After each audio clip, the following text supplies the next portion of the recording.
Good afternoon students, कैसे हैं आप सब। आई होप आपने हमारे पुराने सेशंस रिवाइज करे होंगे, जितने भी हमने आर्टिकल्स और नाउन्स के इंपॉर्टेंट क्वेश्चंस, इंपॉर्टेंट रूल्स से रिलेटेड सेशंस अपलोड करे थे। आज मैं आपके लिए एक प्रैक्टिस सेट लेकर आई हूँ। देखिए, ये सेशन हमने इसलिए बनाया है क्योंकि एग्जाम बहुत ही पास है और आप स्टूडेंट्स को एक आइडिया होना चाहिए कि आपका जो पेपर आता है एनडीए का, उसमें इंग्लिश में 50 क्वेश्चंस आते हैं और 50 क्वेश्चंस का नॉर्मली पैटर्न क्या रहता है। तो उस पैटर्न पे बेस मैंने सिर्फ आपके लिए एक पेपर डिजाइन करा हुआ है जिसमें हर सेक्शन के कुछ बहुत अच्छे क्वेश्चंस लिए हुए हैं। This session is to give you an idea कि आपको किस तरह के क्वेश्चंस आएंगे, कितने क्वेश्चंस एक्सपेक्टेड रहते हैं हर सेक्शन में से, और आपको किस तरीके से उनको अटेम्प्ट करना चाहिए। देखिए, 10 antonyms, 10 synonyms, 10 idioms, right, 10 errors and 10 ordering of words. ये हम बिल्कुल बेसिक मान के चल रहे हैं क्योंकि काफी समय से यही पैटर्न चला आ रहा है। यस, हो सकता है इस बार फिल इन द ब्लैंक्स आ जाए, चेंजेस हमेशा ही हम एक्सपेक्ट करके चलते हैं, बट ये एक बेसिक पैटर्न है। तो इसी तरीके से मैंने सिर्फ एक पेपर डिजाइन करा है आपको एक अंदाजा देने के लिए कि आपका पेपर इस तरीके से आएगा। अब एरर्स में क्योंकि टाइम लग जाता है, तो अगर हम टाइमिंग के हिसाब से बात करें, अगर आपको अपना पेपर टाइम, क्योंकि आपको गैट का वास्ट पेपर होता है, आपको बाकी सेक्शंस भी सॉल्व करने हैं, बाकी सब्जेक्ट्स भी कवर अप करने हैं, तो अगर हम ये सोचें कि हम टाइम कैसे सेव करें और पेपर कैसे फटाफट अटेम्प्ट करें, तो आप पहले वोकैबुलरी कर सकते हैं, बिकॉज वोकैबुलरी जल्दी हो जाती है। कई बार शब्दों के मीनिंग पता होते हैं, कई बार रिपीटेटिव होता है, पता होता है, या एलिमिनेशन मेथड, इन सबसे थोड़ा क्विक हो जाता है। तो आप वोकैबुलरी कर सकते हैं, इडियम्स कर सकते हैं, एरर्स आप टुवर्ड्स द एंड कर सकते हैं। बट यस, अगर आपको लगता है कि आपका एरर्स पे कमांड बहुत अच्छा है और वो एक ऐसा पोर्शन है जिसमें आप अटक सकते हो, तो उसको पहले ही निपटा दें, क्योंकि वहां उस टाइम आपका माइंड फ्रेश होता है, एक फोकस बना होता है। सो you can also do that. So it depends कि आप किस तरीके से अपने पेपर को अटेम्प्ट करना चाहते हैं या आपको कैसे इजी लगता है। तो पहले तो आप एक बार 50 क्वेश्चंस को पढ़ लीजिए at a glance, just go through them. उसी से आपको आइडिया लग जाएगा कि कौन सा सेक्शन आपको पहले अटेम्प्ट करना है। तो स्टूडेंट्स, अब हम अपना पेपर स्टार्ट करते हैं 50 क्वेश्चंस का, जैसे आपको एग्जाम में आता है। देखिए, पहले मैंने एंटोनिम्स दिए हैं, इसमें 10 एंटोनिम्स मैंने इसमें आंसर्स आपको दे दिए हैं, जिससे आपका एक अच्छा रिवीजन हो जाए। और मेरा मोटिव यहाँ पर है आपको सेक्शन से फेमिलियर करना, ना कि पास्ट ईयर क्वेश्चंस या क्वेश्चंस से, क्योंकि वो तो हम ऑलरेडी अपलोड कर चुके हैं, अपने past year questions and all that PYQs हम ऑलरेडी अपलोड कर चुके हैं। तो मेरा वो मोटिव नहीं है कि मेरे को आपको 10 या 20 या 50 क्वेश्चन सिखाने हैं या बताने हैं। मेरे को सिर्फ आपको बताना है कि इस तरह से पेपर आता है और इस तरीके से आपको अटेम्प्ट करना चाहिए, जिससे आपको थोड़ा इजी हो जाएगा, टाइम भी सेव होगा और फोकस बना रहता है। अब देखते हैं, पहले 10 एंटोनिम्स आते हैं। अब जैसे आप देखिए, first question, he handled the machine with deft fingers. तो यहाँ पर आपका वर्ड हाईलाइटेड है डेफ्ट, आपने ऑपोजिट मार्क करना है। अच्छा, कई बार मैंने देखा है कि जैसे हम क्लास में भी टेस्ट देते हैं, आप लोग इससे रिलेट कर सकते हैं, बच्चे कंफ्यूज हो जाते हैं। एंटोनिम्स लिखा होता है, कई बार सिनोनिम्स ढूंढने लग जाते हैं, सिनोनिम्स का क्वेश्चन होता है, गलती से एंटोनिम मार्क करा जाते हैं, क्योंकि क्लास टेस्ट में खुद कई बार मैंने देखा है बच्चे कंफ्यूज हो जाते हैं। तो सबसे पहले तो इंस्ट्रक्शंस को ध्यान से पढ़िए, उनको please fit the instructions in your mind. Antonyms है तो आप ऑपोजिट्स मार्क करेंगे, सिनोनिम्स है तो आप सिमिलर वर्ड मार्क कराएंगे। Don't get confuse and please antonyms का सिनोनिम या सिनोनिम का एंटोनिम मत मार्क कर कराइए। तो पहले तो इस चीज का आपको खास ध्यान रखना है। अब जैसे आपको वर्ड दिया गया है डेफ्ट, डेफ्ट का मतलब होता है क्विक। तो अब आप ऑप्शंस देखिए, delicate, sturdy, quick, clumsy. Quick synonym है, डोंट गेट कंफ्यूज, हमें सिनोनिम नहीं मार्क करना है, हमें एंटोनिम मार्क करना है। देखिए, करेक्ट आंसर है क्लमजी। क्लमजी होता है rough, coarse, not very quick, a little lazy और slow at doing work, right. ये काफी वर्ड्स के उसमें भी आ जाता है, जैसे रफ, रफ और कोर्स के सिनोनिम्स में भी आता है, प्लस ये डेफ्ट का एंटोनिम है। Then question number 2 again antonym, 10 question है एंटोनिम के। I was deeply affected by his urbane behavior। अब देखिए, urban हाईलाइटेड है, urban और urbane डिफरेंस है। अब यहाँ ऑप्शंस में रूरल है, अगर आपका ऑप्शन होता अर्बन, अर्बन होता है जैसे सिटी और रूरल होता है विलेज एरिया, तब तो आप रूरल मार्क कर आ सकते हैं आंसर ऑपोजिट्स में। बट यहाँ दिया गया है urbane behaviour, it's an adjective, यह बिहेवियर को फोकस कर रहा है। अर्बेन का मतलब होता है सिविलाइज्ड, डिसेंट, तो इसका एंटोनिम क्या हो जाएगा, रूड। राइट। अगर आप इसमें एलिमिनेट करते तब भी आपको आंसर मिल जाता। इनडिफरेंट मीन्स अनकंसर्न, इरैशनल का मतलब होता है नॉट प्रैक्टिकल, और रूरल का मतलब होता है जैसे गांव, village. Then next, his timidity proved costly. अब सेंटेंस पढ़ के भी शब्द का मतलब लगता निकल जाता है, जैसे बहुत महंगा पड़ गया उसको। क्या महंगा पड़ गया? उसकी टिमिडिटी। तो टिमिडिटी यहाँ पर एक नेगेटिव वर्ड ही रहा होगा, तो अब हमें जो एंटोनिम है वो पॉजिटिव होना चाहिए। तो देखिए एरोगेंस और कनिंग दोनों ही नेगेटिव वर्ड है, तो इनको एलिमिनेट कर सकते हैं। अब हमारे पास दो ऑप्शंस बचे हैं, स्किलफुल और बोल्डनेस। ये दो ऑप्शंस हमारे पास बचे हैं जो पॉजिटिव हैं। टिमिडिटी का मतलब होता है कावर्डनेस, शाय या टू बी कावर्ड। तो देखिए इसका ऑपोजिट हो गया बोल्ड। तो correct answer is Bravo, boldness. Arrangements were made to handle the mammoth gathering tactfully. Mammoth का मतलब होता है huge, vast। तो देखिए करेक्ट आंसर क्या है? small. Then the next is he was engrossed in his work when I walked in. मतलब वो खोया हुआ था काम में, he was lost मतलब वो पूरी तरीके से occupied था, busy था। अब देखते हैं ऑप्शंस। हमें मार्क करना है एंटोनिम ना कि सिनोनिम। तो ऑक्यूपाइड तो सिनोनिम हो गया, तो ये आंसर गलत है। एंगेज्ड भी सिनोनिम हो गया, तो ये भी गलत है। अब हमारे पास दो ऑप्शंस बचे, इनअटेंटिव और एब्सेंट। तो basically the correct answer is absent. जब आप उस चीज में इन्वॉल्व हो ही नहीं, आप उस चीज से बिल्कुल बाहर हो। So absent is the correct answer. Then the next is these are the main points of the preceding paragraph. देखिए प्री एक रूट वर्ड है, प्री का मतलब होता है बिफोर, पहले वाला पैराग्राफ। तो इसका ऑपोजिट क्या होगा? Next paragraph, coming. तो the correct answer is following. Following होता है नेक्स्ट, सबसिक्वेंट। प्रीवियस सिनोनिम हो जाएगा, और first and last doesn't make sense here. Then next he made a shrewd guess. अब देखिए ये बहुत टिपिकल क्वेश्चन है, थोड़ा सा ट्रिकी भी है, क्योंकि श्रूड वर्ड हम जनरली एक पर्सन की क्वालिटी के लिए यूज करते हैं, जैसे he is a shrewd person मतलब बहुत तेज, चालाक, क्लेवर, कनिंग। बट यहाँ किस लिए यूज करा हुआ है एज एन एडजेक्टिव? ये गेस नाउन के लिए यूज करा है। गेस मतलब अंदाजा लगाना, जैसे तुक्का मारना। She made a shrewd guess. तो श्रूड गेस का मतलब होता है वेरी इंटेलिजेंट, अप्रोप्रिएट, सोच समझकर, ओके, थॉटफुली, सोच समझकर, ना कि ऐसे ही तुक्के में अंदाजा लगा दिया। तो श्रूड गेस का मतलब होता है बहुत सोच समझ के, अच्छे तरीके से। तो अब अगर हमें इसका ऑपोजिट मार्क करना है, देखिए क्लेवर, क्लेवर जनरली श्रूड का सिनोनिम ही हो जाता है अगर हम पर्सन से रिलेट करें, तो ये गलत है। इनकरेक्ट मतलब गलत, और डिस्क्रिमिनेट मतलब भेदभाव करना। Correct answer is wild. Wild guess होता है बिना सोचे समझे। जैसे मैंने कोई आपसे सवाल पूछा, जैसे क्लास में भी हम बच्चों से कुछ क्वेश्चंस पूछते हैं, कई बच्चे होते हैं कि कुछ भी आंसर दे देते हैं, बोलते हैं कि मैम सुनने में अच्छा लग रहा है इसलिए ये इसका आंसर होना चाहिए। तो वो होते हैं वाइल्ड गेस। और कुछ स्टूडेंट्स गेस तो करते हैं बट बहुत सोच समझ के करते हैं कि यस सब तरीके से यही आंसर सही बैठता है या यही आंसर सही लगता है, तो वो वाले गेसेस होते हैं shrewd guess. Then the next one, he is suffering from a severe cough.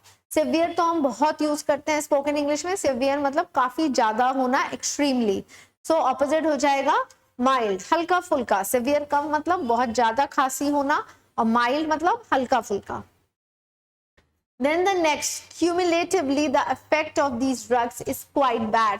पढ़ के पता चल रहा है क्यूमुलेटिवली का मतलब होता है कलेक्टिवली, मींस ओवरऑल। अगर हम सब पॉइंट्स को कलेक्ट कर दे, कंबाइन कर दें, तो ड्रग्स का इफेक्ट बहुत खराब है। तो क्यूमुलेटिवली मींस कलेक्टिवली। तो कलेक्टिवली का ऑपोजिट क्या हो गया? इंडिविजुअली, ऑब्वियसली और क्लियरली। अगर आप एलिमिनेट भी करेंगे तो देखिए ऑब्वियसली और क्लियरली इसमें आउट हो जाते हैं, क्योंकि दोनों का सिमिलर मीनिंग है। Then the last question in this section, he was conspicuous because of his colorful shirt. Again, अगर colorful shirt है तो एकदम नजरों में आएगा ना पर्सन, means noticeable. तो इसका मतलब हो गया noticeable, तो देखिए opposite हो गया unnoticeable. तो काफी words का तो मतलब आप एलिमिनेशन मेथड या सेंटेंस का मीनिंग पढ़ के भी पता लगा सकते हैं। तो देखिए ये 10 क्वेश्चंस इस तरीके से आपको एंटोनिम्स के आ सकते हैं। अब आते हैं नेक्स्ट सेक्शन पे। अब देखिए एरर्स, एरर्स में भी आपको 10 क्वेश्चंस आ सकते हैं। Errors as I would advise you, आप बात के लिए रख सकते हैं, पहले फटाफट वोकैबुलरी कर सकते हैं, but it's all up to you. अगर आपको लगता है कि एरर्स में आप बहुत अच्छे हैं and you want to try them first, तो आप पहले भी कर सकते हैं। तो बेटर यही है, पहले पेपर अपना पढ़ लीजिए एंड देन डिसाइड कि आपको कौन सा सेक्शन पहले अटेम्प्ट करना है और कौन सा बाद में। The mother asked the child, why did she cry out in her sleep? अब इसमें हमें एरर बताना है। देखिए एरर मैंने ऑलरेडी आंसर्स मार्क करे हुए हैं, इसीलिए कि आपके लिए थोड़ा सिंपल हो जाएगा, बिकॉज मेरा मोटिव यहाँ पे पेपर का पैटर्न एक्सप्लेन करना है rather than focusing on the question specially. तो देखिए इसमें एरर बी पार्ट में है, why did she cry out. ये हमें क्वेश्चन फॉर्म में नहीं बनाना है, because this is a reaction, it's not a interrogative form, it is a reaction, and reactions हमेशा स्टेटमेंट फॉर्म में होती हैं। तो इसको हमें स्टेटमेंट फॉर्म में बनाने के लिए देखिए, पहले हमें स्टेटमेंट फॉर्म के लिए पैटर्न क्या होता है, I will explain this point to you. Noun पहले आएगा, then the helping verb and then the main verb. और वहीं अगर हम इंटेरोगेटिव की बात करें तो पहले हेल्पिंग वर्ब, फिर नाउन आएगा और फिर मेन वर्ब। अब ये स्टेटमेंट फॉर्म होना चाहिए था, ना कि क्वेश्चन फॉर्म, क्योंकि ये एक रिएक्शन है। तो डिड पहले लगने से हमने हेल्पिंग वर्ब पहले ले लिया, ये इंटेरोगेटिव बन गया, ये गलत है। इसको होना चाहिए था व्हाई शी क्राइड आउट। तो इसलिए इसका एरर है बी पार्ट में। Now the next question, I asked him that why he was angry, but he did not answer. As you can see, the error lies in part A. But why? I asked him that. देखिए इसमें that और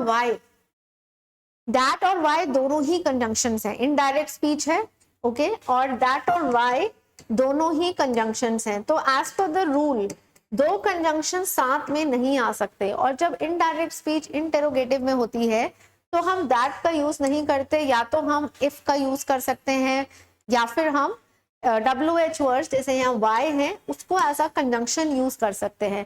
तो इसलिए यहाँ पे that नहीं आना चाहिए था, that is the error.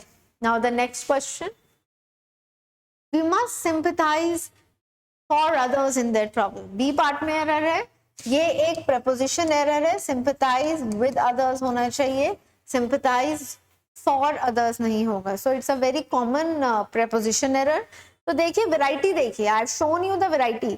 पहला टेंसेस का एरर आ गया, ठीक है, और दूसरा इनडायरेक्ट स्पीच का एरर आ गया, कंजंक्शन का एरर मान सकते हैं, तीसरा प्रेपोजिशन। तो अब इसमें आप देखिए मैंने आपको वैरायटी ऑफ क्वेश्चंस दिए हैं from different topics.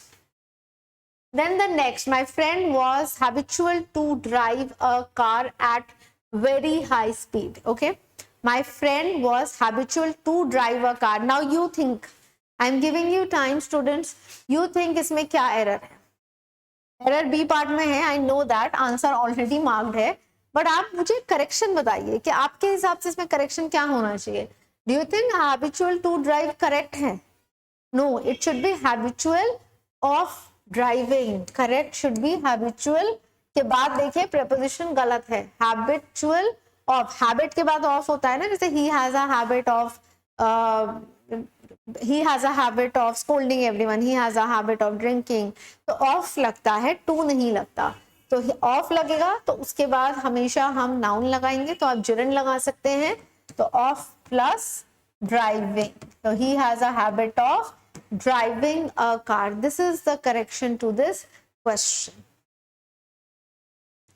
Then the next one, being a day of national mourning, the offices were closed and the national flag flew half mast. देखिए ये मैंने फिर एक नए टॉपिक से आपको दिया है, I have given you जिरन, मैंने आपको जिरन टॉपिक से ये क्वेश्चन दिया है। तो अब आप देखिए again a new topic has come up, तो आई हैव नॉट रिपीटेड। हो सकता है एग्जामिनर कई बार ऐसा भी करता है कि जैसे प्रेपोजिशंस हैं या टेंसेस हैं, हमने देखा है ऐसा हुआ है कि 10 में से 9 क्वेश्चंस 8 क्वेश्चंस ही आपको एक ही टॉपिक के आ जाए, इट कैन हैपन। बट अगर आप मोस्टली पैटर्न देखते हैं तो आपको रिपीटेशन रहती है टॉपिक्स की, बट ऑलमोस्ट मेजर टॉपिक्स उन 10 में कवर रहते हैं, जैसे नाउन्स हो गए, आर्टिकल्स हो गए, जिरन्स हो गया, सब्जेक्ट वर्ब एग्रीमेंट हो गया, प्रेपोजिशंस हो गया, इनके मिक्सचर इन टॉपिक्स में से आपके ज्यादातर 10 क्वेश्चंस बनाए जाते हैं। तो अब देखिए जिरन का क्वेश्चन है, आंसर ए पार्ट में है, इसका करेक्शन क्या होगा, please think of it. Yes, the correction is it being a day of national morning होना चाहिए, बिकॉज बीइंग से पहले अगर कोई सब्जेक्ट नहीं है तो अज्यूम करेंगे तो जो सेकेंड पार्ट ऑफ सेंटेंस का नाउन है वही फर्स्ट पार्ट का होगा। ऑफिसेज सेकेंड पार्ट का नाउन है तो हम मान लेते हैं कि ऑफिसेज ही फर्स्ट पार्ट का होगा। अब आप पढ़ के देखिए, the offices being a day of national morning गलत है, इट लगेगा। नेशनल मॉर्निंग डे की बात हो रही है तो उसके लिए हम इट का यूज करेंगे। Then the next is, if you are wanting to watch the birds nesting, you must not let them see you. Yes, A part में error है। If you are wanting बिल्कुल गलत है। If you want to watch होगा, if you are wanting to watch नहीं होगा। Want एक basically आप ये भी मान सकते हो एक नॉन कंटिन्यूअस वर्ब है, तो इसलिए भी। Next, he does not listen to what I say, although I am advising him for a long time. मैंने आपको ये जो एरर है ये टेंसेस का दिया है। अगेन देखिए, for a long time duration बता रहा है, एक्शन काफी लंबे समय से चल रहा है, अभी भी हो रहा है। तो ऐसे केस में जब हमें प्रायर टाइम बता दिया जाता है कि एक्शन कब से या कितनी देर से हो रहा है और कंटिन्यूटी में तो है ही, तो हम कंटिन्यूअस टेंस यूज नहीं करते, हम परफेक्ट कंटिन्यूअस टेंसेस यूज करते हैं। तो इसीलिए यहाँ पे आई एम एडवाइजिंग नहीं होना चाहिए था, आई हैव बीन एडवाइजिंग होना चाहिए था। Although I have been advising him for a long time. So please remember, tenses की अगर हम बात करते हैं तो एक तो सिंपल पास्ट और प्रेजेंट परफेक्ट, इनमें कंफ्यूज करके एरर आ जाता है। दूसरा जो हमारे नॉर्मल कंटिन्यूअस टेंसेस हैं, past continuous, present continuous, future continuous, उनको परफेक्ट कंटिन्यूअस टेंस, जैसे ये क्वेश्चन था, इसमें कंफ्यूज करके दे सकते हैं। तो अगर आप सिर्फ ये सिलेक्टेड पॉइंट्स को भी अच्छे से स्टडी कर लेते हैं और आप इनको पकड़ पाते हैं, एनालाइज कर पाते हैं जब एरर्स आते हैं, तो इजीली आप अपना एरर पोर्शन समझ सकते हैं कि एरर कहाँ पर है। Then the next one, it is most essential for us to reach the station before noon, lest we should miss the train. A part में error है, yes, बहुत simple error है and very common. Why I have given you this question? Because ऐसे questions always expected रहते हैं कि 10 में से एक इस rule का error question आएगा। Yes, ये superlative degree का error question है। Superlative degree of adjective से पहले हम हमेशा article the लगाते हैं, तो it is the most होगा। Please, it is a very important rule students. 10 में से एक क्वेश्चन एडजेक्टिव का इसमें से एक्सपेक्टेड रहता है कि सुपरलेटिव डिग्री दे देंगे और उससे पहले आपको नो आर्टिकल देंगे, तो आपको वहां पर एरर मार्क करना है।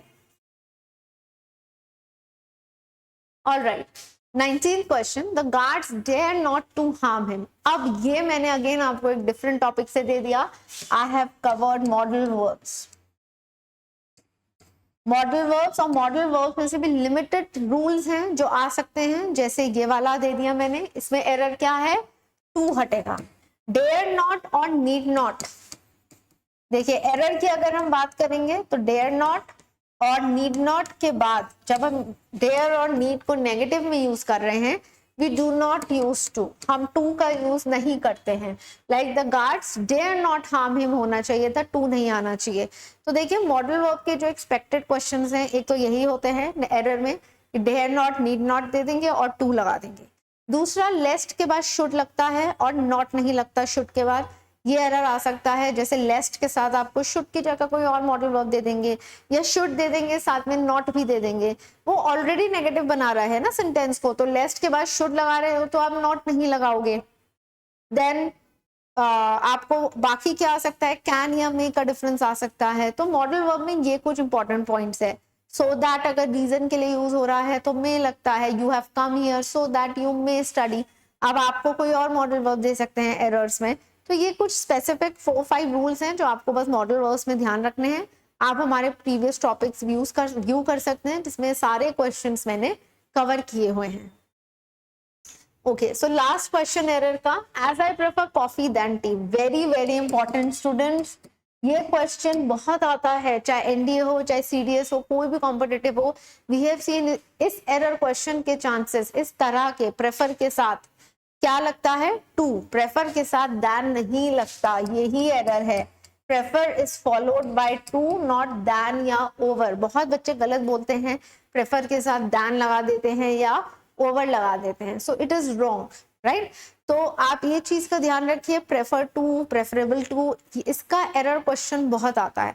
तो जितने मैंने आपसे 10 क्वेश्चंस डिस्कस करे हैं, वो 10 के 10 रूल्स ऐसे थे जो आपको एनी टाइम एग्जाम में आ सकते हैं। टेंसेस के स्पेसिफिक क्वेश्चंस थे, जैसे स्टेटमेंट फॉर्म, क्वेश्चन फॉर्म में डिफरेंस, कंटिन्यूअस और परफेक्ट कंटिन्यूअस टेंस का difference, and yes simple past और परफेक्ट प्रेजेंट परफेक्ट का भी आ सकता है। आर्टिकल्स में सुपरलेटिव डिग्री का बहुत कॉमन है कि एरर आ सकता है, राइट। जिरन का एक क्वेश्चन आ सकता है, उसको आपको ध्यान रखना है। It is very simple. जिरन के बेसिकली 2 या 3 तरह के ही क्वेश्चंस हैं जो आते हैं इन्फिनेटिव और जिरंड्स में से, एंड दिस वन प्रेपोजिशंस के क्वेश्चंस आ सकते हैं। और प्रेफर टू बहुत कॉमन है, इट कैन कम, प्रेफर के साथ दैन या ओवर दे देंगे, विच इज रॉन्ग। सो ये देखिए सिलेक्टेड क्वेश्चंस मैंने लिए हैं, ऑलराइट। सो प्लीज इन पे अच्छा कमांड रखिए। जितने रूल्स हम रिवाइज कर रहे हैं एक तरीके से, इसमें you should have a good hold on them. Then let's come to the next section.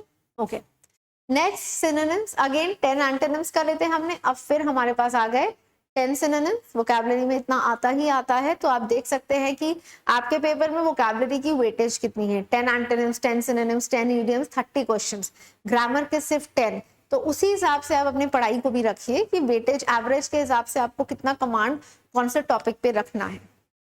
अब देखते हैं, hospitality is a virtue for which the natives of the east in general R highly admired. अब hospitality क्या होता है? जब हम किसी का बहुत सेवा करते हैं, किसी की बहुत ध्यान रखते हैं। जैसे मान लीजिए आपके घर पे मेहमान आता है, आप उनका बहुत अच्छे से ध्यान रखते हो। अगर आपके घर में स्टे कर रहे हैं तो गेस्ट रूम पूरा प्रॉपर्ली इक्विप्ड है या नहीं, या उनके लिए टी, कॉफी, खाना सब प्रॉपर्ली अवेलेबल है या नहीं, आप उनको अच्छे से पूछ रहे हो, दैट इज हॉस्पिटैलिटी। तो अब आपको ध्यान देना है, हम एंटोनिम मार्क नहीं कर रहे हैं। जैसे मैंने पहले भी कहा था, कई बार बच्चे कंफ्यूज हो जाते हैं, आप सिनोनिम मार्क कर रहे हैं। तो हॉस्पिटैलिटी का आंसर देखिए, जनरोसिटी शोन टू गेस्ट, जो हम एक अच्छी सर्विस अपने गेस्ट को, मेहमान को देते हैं। पहला है duty of a doctor, no, hospital से आप कंफ्यूज मत होइए। Cleanliness, hospital, in hospitals kindness, इसका हॉस्पिटल से कोई मतलब नहीं है। हॉस्पिटैलिटी आप कहीं भी दिखा सकते हैं। Then the next is house rent in cities like Mumbai or Delhi has risen to astronomical figures. अब देखिए एस्ट्रो जो वर्ड है, इट रिलेट्स टू जैसे एस्ट्रोलॉजी हो गया, स्टार्स एंड ऑल, ठीक है।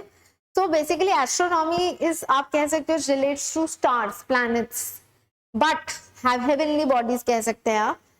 यहाँ पे क्या लिखा है? Astronomical figures beyond the reach of even high salaried people.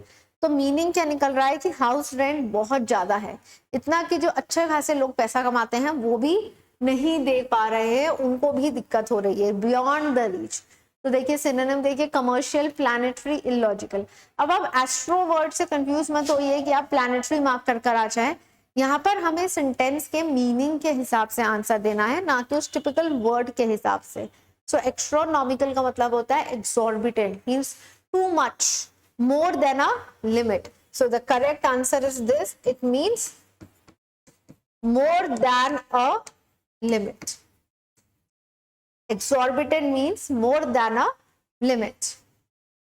Then the next word is appropriate technology holds the key to a nation's development. Appropriate का मतलब होता है बिल्कुल सही। So correct answer is suitable. देखिए चारों ही पॉजिटिव वर्ड्स हैं, but appropriate एक ऐसा वर्ड है जो हम बहुत कॉमनली यूज करते हैं। इनफैक्ट आपके जो क्वेश्चन पेपर में इंस्ट्रक्शंस लिखे होते हैं उसमें भी लिखा होता है mark the appropriate answer nearest to the meaning। तो appropriate मतलब सही, suitable।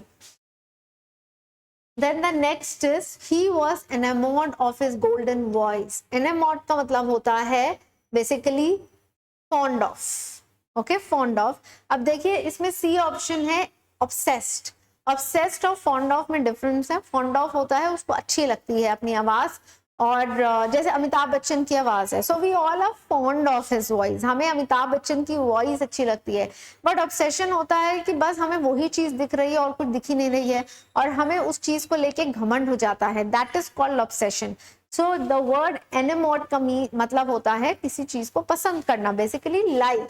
ये नहीं है कि you are proud of it, या आपको उस चीज को लेके बहुत ज्यादा कंसीट है, वैनिटी है, घमंड है। You just like it, you just admire it. So the correct answer is very fond of. Then the next, some journalists are guilty of indulging in yellow journalism. ये past years में काफी बार आया है. देखिए, yellow journalism is basically sensational reporting. I'll explain this to you.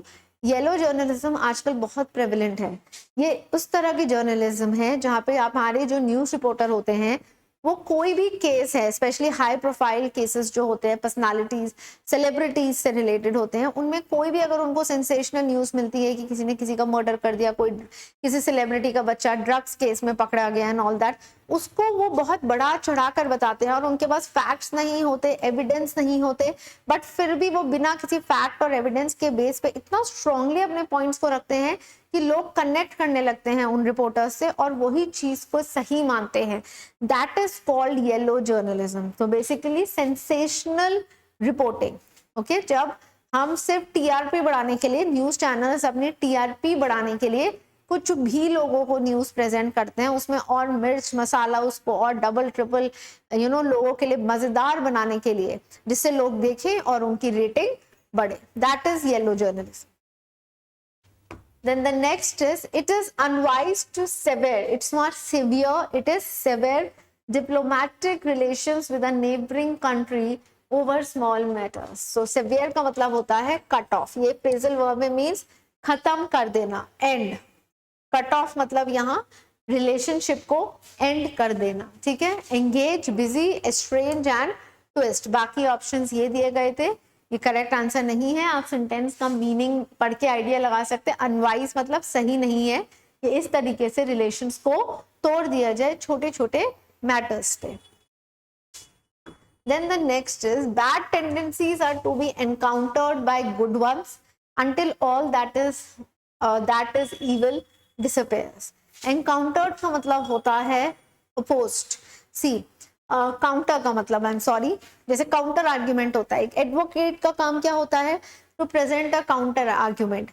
दो लोग हैं, एक विटनेस है, एक क्रिमिनल है, दोनों के एडवोकेट्स हैं, वकील हैं, ठीक है, दोनों के लॉयर्स अपने अपने आर्ग्यूमेंट्स पेश कर रहे हैं. एक ने कुछ बोला, दूसरे ने अपने आर्ग्यूमेंट को ऊपर रखा, फिर पहले वाले ने अपने को रखा, फिर दूसरे वाले ने अपने आर्ग्यूमेंट को ऊपर रखा. This is called counter. मतलब एक के बाद एक के बाद एक के बाद जब सब जवाब दिए जा रहे हैं, तो उसमें क्या हो रहा है, अगर एक लॉयर ने कुछ कहा, दूसरे के लॉयर ने उस चीज को अपोज ही तो करा है अपने आर्ग्यूमेंट से.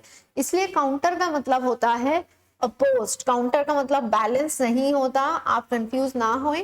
काउंटर का मतलब होता है अपोज्ड. हम बेसिकली उसके खिलाफ अपनी बात रख रहे हैं. Then the next one is, the police fired indiscriminately at the crowd. देखिए, डिस्क्रिमिनेट का मतलब होता है भेदभाव करना, इनडिस्क्रिमिनेट का मतलब होता है भेदभाव नहीं करना. मतलब पुलिस ने गोलियां चलाई बिना देखे कि वो किसको हिट कर रहे हैं, किसको एम कर रहे हैं. सो विदाउट डिस्टिंग्विशिंग, कंटिन्यूसली नहीं. इनडिस्क्रिमिनेटली का मतलब लगातार नहीं होता. इसका मतलब होता है बिना देखे कि यंग है, ओल्ड है, कौन से कास्ट, कौन से रिलीजन का है, वट एवर इट इज, वो सिर्फ गोलियां चला रहे थे. They were firing. That is the meaning of indiscriminately, means without distinguishing. Then businessmen who lack acumen cannot be expected to be successful. Sentence पढ़कर ही पता चल रहा है कि acumen कोई पॉजिटिव वर्ड होगा. जिन बिजनेसमैन में इस चीज की कमी होती है वो सक्सेसफुल नहीं हो सकते. So basically righteousness. acumen का मतलब होता है विजडम, समझदारी. क्या सही है, क्या गलत है, उस चीज की समझदारी होना. सो acumen का मतलब होता है to be decisive. It means to be wise, wisdom. His candid opinions have won him many friends. I repeat, his candid opinions have won him many friends. Candid basically होता है natural. Candid is anything which is not artificial. जैसे आप कई बार आप देखते हैं, आप किसी मैरिज में और आपकी कोई फोटो क्लिक कर लेते हैं, आपको पता भी नहीं चलता. बाद में आप देखते हैं तो वो जो आपकी फोटोग्राफ है वो नेचुरल आई हुई होती है. तो कैंडिड का मतलब यही होता है, वेरी वेरी नेचुरल. सो यहाँ पर ऑप्शंस के हिसाब से मीनिंग है frank. When you are very straightforward, you are frank, you are not artificial, you are not two faced. ठीक है, तो that is the meaning of frank here. So candid का सिनोनिम क्या निकल गया? फ्रैंक. तो देखिए स्टूडेंट्स, इस तरीके से आपको 10 सिनोनिम्स आएंगे। सिनोनिम्स में मैंने बहुत वैरायटी उसमें ली हुई है, please go through them. Plus I have explained you कि कई बार सेंटेंस का मीनिंग, कई बार एलिमिनेशन मेथड से किस तरीके से आप सॉल्व कर सकते हैं। तो अभी तक हमने 30 क्वेश्चन स्टडी कर लिए हैं, तो इन 30 क्वेश्चन का आइडिया रखिए। 10 antonyms, 10 synonyms, 10 errors, you have to go about them. आप खुद इनको एक बार सॉल्व करिए, अपने आप को टाइम करिए कितना टाइम लगता है, ठीक है। अब आते हैं अपने नेक्स्ट सेक्शन पे।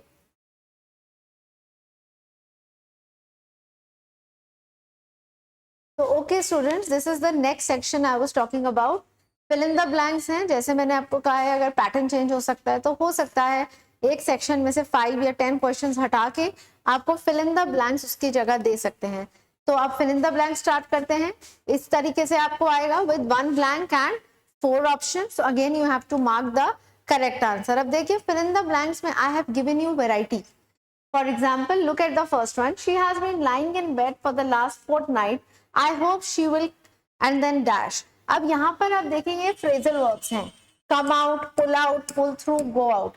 तो अब आपने relevant phrasal verb fill करना है। तो phrasal verbs आपको fill in the blanks में आ सकते हैं। तो हमारे जितने phrasal verbs के sessions uploaded हैं, please आप उनको अच्छे से पढ़िए, just go through them. Yes, the correct answer is pull through. Pull through मतलब किसी चीज से निकल जाना, बाहर निकल जाना।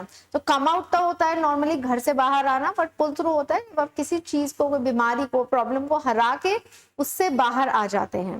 Then the next one, the path of progress is beset dash difficulties. अब ये प्रेपोजिशन बेस्ड ब्लैंक है, पहला फ्रेजल वर्ब था, दूसरा प्रेपोजिशन है। तो ये सारे टॉपिक्स के चांसेस रहते हैं आपको फिलअप्स के सेक्शन में आने के लिए। So yes, the correct answer is with बेसेट के साथ हम with preposition का यूज करते हैं। The next fill up, I feel dash for those who are cruel to their children. Now this blank is vocabulary based. ये जो blank है ये vocabulary based है basically। अब सेंटेंस पढ़ के हमें पता चल रहा है कि मीनिंग नेगेटिव है। जो आप लोग बच्चे, जो पेरेंट्स अपने बच्चों के साथ क्रूएल है या जो लोग क्रूएल है बच्चों के प्रति, उनसे मुझे कोई, उनका मैं अपमान करता हूँ या उनकी मैं रिस्पेक्ट नहीं करता। That is the meaning of this. So yes, if you see sympathy, admiration, दोनों ही पॉजिटिव वर्ड्स हैं, ये कैंसिल हो गए। क्रेविंग मतलब विश या desire, so it doesn't make sense here. The correct answer is contempt. तो कंटेम्प्ट का मतलब होता है डिसलाइक, मतलब you have strong dislike. So if you can see, one was phrasal verb, second was preposition, and third is vocabulary. Then the next one, both the parties were keen to have and dash settlement of the dispute. अब यहाँ पर correct answer है amicable. Again I have given you vocabulary based. Amicable होता है जैसे जब आप बहुत प्यार से, बिना लड़ाई झगड़े के, बिना डिस्प्यूट से अपने रिलेशंस को सॉर्ट आउट कर लेते हैं, चीजों को सेटल डाउन कर देते हैं। That is the meaning of amicable. And the last fill in the blank, I have come to know that 2 brothers have dashed. Again phrasal verb, correct answer is fallen out. Fallen out का मतलब होता है लड़ाई हो जाना, when there is a fight or a dispute between 2 people. So I have come to know that the 2 brothers have fallen out. Fallen out means उनके बीच में लड़ाई झगड़ा हो गया है। So these are the points you need to remember. Phrasal verbs, prepositions, vocabulary, even articles, ये कुछ ऐसे topics हैं जो आपके फिलअप्स में बहुत आ सकते हैं। Now let us move to the next section. The next section is ordering of words, very important and very very scoring. इसमें आपको 4 सेंटेंस होंगे, जम्बल्ड होंगे, PQRS, और आपको उनको एक सीक्वेंस में लगाना है। ऑप्शंस देख सकते हैं। ऑर्डरिंग ऑफ वर्ड्स के भी हमारे बहुत सेशंस अपलोडेड हैं ऑनलाइन, पास्ट ईयर्स के भी कुछ इंपॉर्टेंट क्वेश्चंस हैं। So you can go through those sessions and learn how to solve this section. इसमें क्वेश्चंस आपको 2 तरीके से आते हैं, या तो स्ट्रेट अवे 4 सेंटेंसेस दे देंगे जो जम्बल्ड अप होंगे, या फिर आपको एक फिक्स लाइन दे देते हैं। फर्स्ट सेंटेंस जो है वो फिक्स दे देंगे and then 4 sentences jumbled up होंगे जो आपको सीक्वेंस में अरेंज करने होंगे। जैसे the statement, therefore you must listen carefully what the speaker has said, then R point, in order to understand, then S point is will be made just once. The correct answer is alpha. अब इसको हमने कैसे solve करा? The statement हमें fix line दे दी गई है, हमें आगे का सेंटेंस कनेक्ट करना है. So the statement will be made, statement is made, तो इसलिए एस कनेक्ट हो गया. The statement will be made just once. अब हमें ये समझ आता है कि एस स्टार्टिंग है, तो हमने यहाँ सी को कैंसिल कर दिया. The statement will be made just once. Therefore, you must listen carefully what the speaker has said in order to understand. So, the correct answer is, therefore, you must listen carefully in order to understand what the speaker has just said. So, the correct answer is SPRQ, alpha. Let us move to the next one. The small boy, and then the small boy who. अब देखिए ये जितने मैंने sessions upload करे हैं ordering of words के, I have explained you the importance of relative pronoun. Who, which, ये relative pronouns हैं, इनको आपको सब्जेक्ट से कनेक्ट करना पड़ता है जिस सब्जेक्ट के लिए यूज हुए हैं. अब हु लिविंग के लिए यूज होता है. सो लेट अस सी यहाँ लिविंग क्या है, बॉय. तो द स्मॉल बॉय हु, अब उसका आगे रेफरेंस आएगा. The small boy who climbed the wall fell down and broke his leg. And conjunction ने भी important role play करा है. Obviously पहले गिरेगा और तभी leg टूटेगी. So fell down and broke his leg. The next question. According to an engineer. अब देखिए might hit the market. This cannot be the starting. What will hit the market? It's not mentioned. तो P starting नहीं होगा तो हमने delta को cross कर दिया. A newly developed air cooler system, okay, इसको फिर भी हम consideration में रख सकते हैं. According to an engineer that employed in conventional room coolers, obviously engineer is not applied in conventional room coolers, तो ये भी R option, इसमें R option को हम एलिमिनेट कर देंगे. R से जो भी सेंटेंस स्टार्ट हो रहा है, क्योंकि वो करेक्ट नहीं होगा. तो अब हमारे पास या तो S स्टार्टिंग बची है या Q. So according to an engineer, Q को स्टार्टिंग में रखते हैं. A newly developed air cooler system. अब देखिए रिलेटिव प्रोनाउन, जैसे इससे पहले वाले सेंटेंस में मैंने आपको बताया था which, who, ये रिलेटिव प्रोनाउंस बहुत इंपॉर्टेंट है. Which is based on principle of radically different from that employed in conventional room coolers might hit the market next year. So correct answer is C, QSRP. Now let us move to the next one. The clerk on the desk will not make sense. The clerk, which clerk के लिए लगेगा नहीं, क्योंकि which non living के लिए लगता है, clerk living है, तो which कनेक्ट नहीं होगा, तो S भी बाहर हो गया. अब बचता है Q. The clerk left the money, कहाँ पर, on the desk. The clerk left the money on the desk which he should have locked up in the safe. So correct answer here is delta. Then the next one. Hardly had my brother descended from the plane. Hardly had my brother descended from the plane. अब आप देखिए people और यहाँ देखिए who had come. People के साथ who connect होता है, मतलब P और R का पेयर है. P और R का पेयर मतलब डेल्टा, क्योंकि उसके अलावा कहीं पर भी P और R का पेयर नहीं है. तो ये जो रिलेटिव प्रोनाउंस हैं ये बहुत हेल्प करते हैं हमारी करेक्ट आंसर जानने में. इसको आप डायरेक्ट लिंक करेंगे सब्जेक्ट से. आई होप स्टूडेंट्स आपको ये सब समझ आ रहा होगा, और ज्यादा डिटेल में ये टॉपिक पढ़ने के लिए please refer to the videos of ordering of words.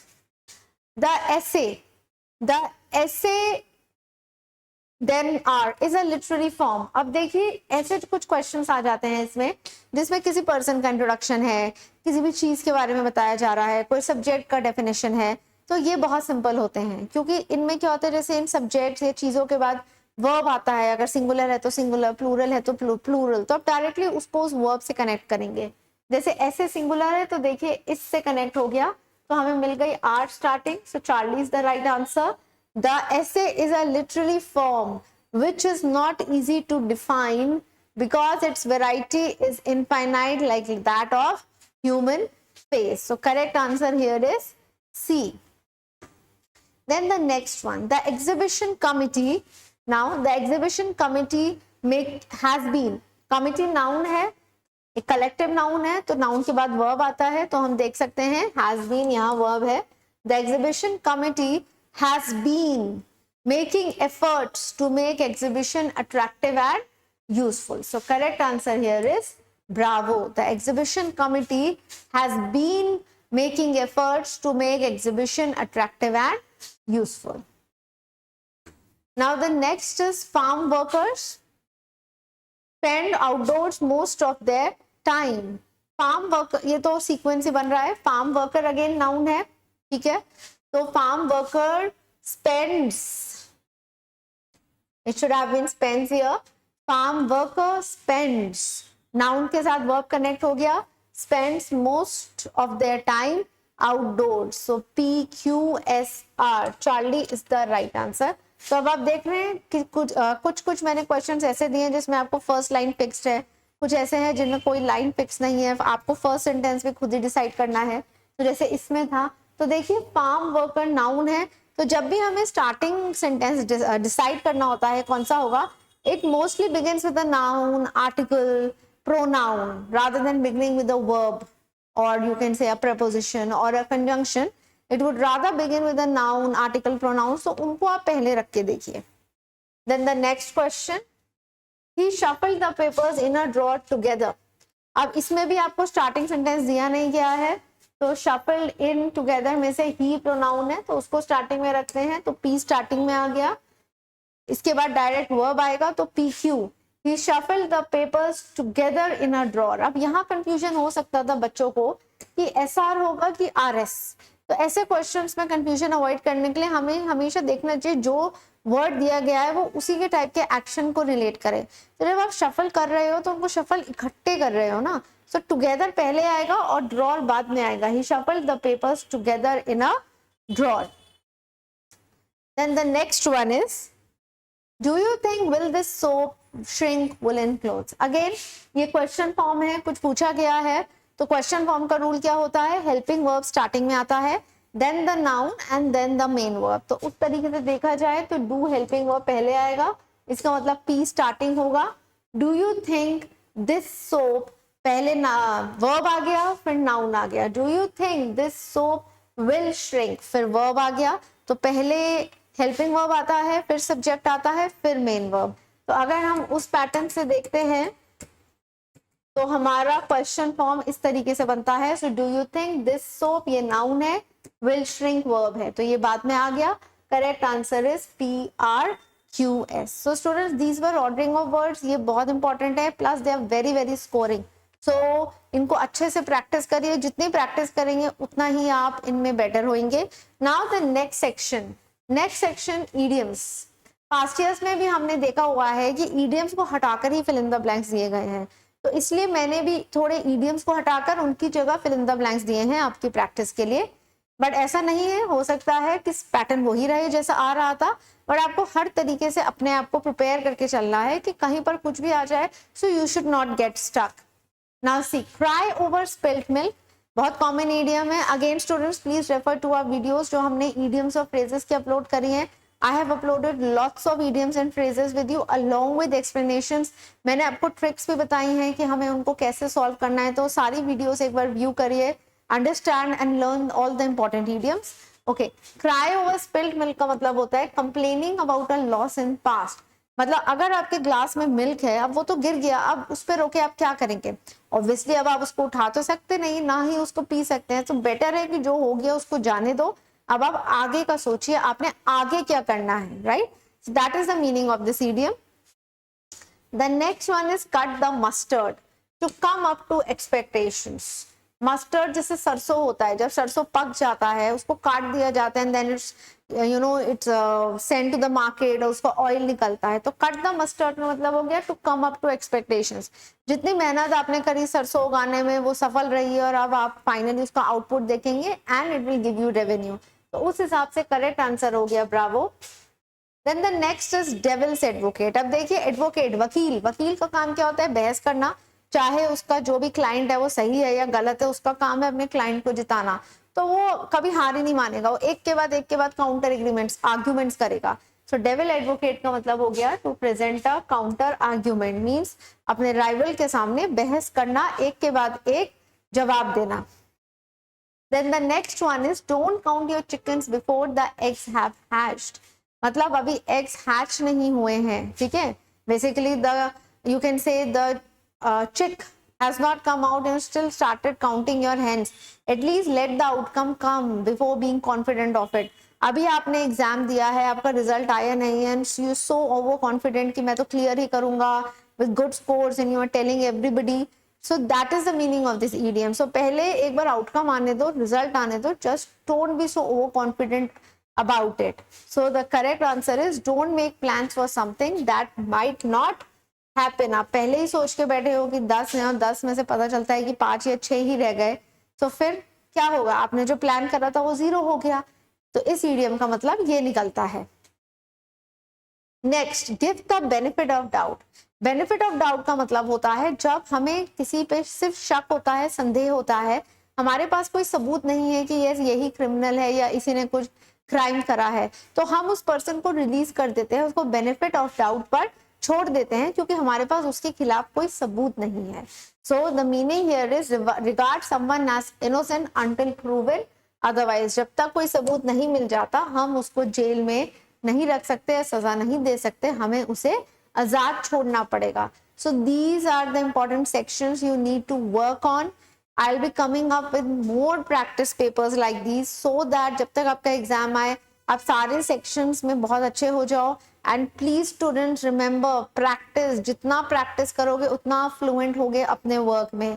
Don't leave practice and don't be over confident that we know all. Yes, you know all if you been studying regularly, but practice will only enhance your skills. Practice आपको और अच्छा ही करता जाएगा, कम नहीं करेगा.